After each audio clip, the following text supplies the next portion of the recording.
মাশরাফির পোড়া বাড়ি ভারতে প্রচার লিটন দাসের নামে। দেখুন বিস্তারিত।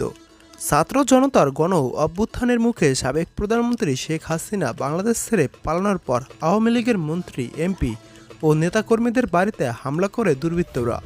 আক্রান্ত হয় বাংলাদেশ ক্রিকেট দলের সাবেক অধিনায়ক নড়াইল 2 আসনের এমপি মাশরাফি বিন মুর্তজার বাড়িও।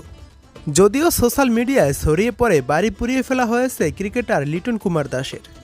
নিজেদের হিন্দু ও হিন্দুত্ববাদ নিয়ে কাজ করা যোদ্ধা জানিয়েছে, হিন্দুবতার নাইট নামের একটি এক্স সাবেক টুইটার অ্যাকাউন্ট থেকে মাশরাফির বাড়ি পুরানোর দৃশ্যের ছবির একটি পাশে লিটন দাসের একটি ছবি কোলাজ করে লিখেছেন, সনাতন ধর্মাবলম্বী এই ক্রিকেটারের বাড়িতে আগুন দেওয়া হয়েছে।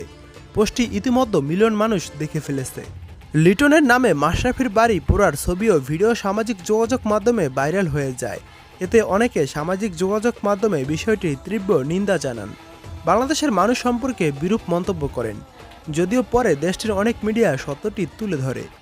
ভারতীয় দৈনিক the economic Times Bangladeshi cricketer Liton দাসের বাড়ি আন্দোলনকারীরা পুড়িয়ে দিয়েছে।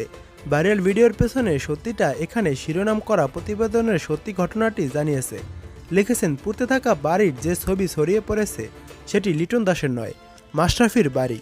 অনুরাগ রাজ নামে এক্স অ্যাকাউন্টের একটি পোস্টকে ব্যবহার করা হয়েছে দ্য ইকোনমিক টাইমসের প্রতিবেদনে, যেখানে মাশরাফির বাড়ির পুরানোর ভিডিও এবং এ সম্পর্কিত খবরের স্ক্রিনশট দিয়ে লেখা, এই লোকগুলো কারা যারা লিটন দাসের বাড়ি পুরানো হচ্ছে বলে খবর ছড়ানো হচ্ছে।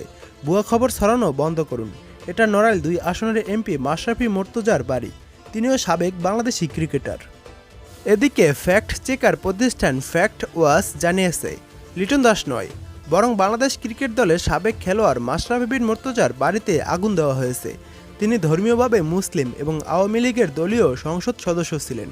অর্থাৎ তার বাড়িতে হামলার এই ঘটনাকে সাম্প্রতিক হামলা নয়, বরং রাজনৈতিক কারণে হামলা বলা যেতে পারে। সংহত কারণে ফ্যাক্ট ওয়াচ লিটন দাসের বাড়িতে আগুন দেওয়ার তথ্যটিকে বিভ্রান্তিমূলক হিসেবে চিহ্নিত করেছে।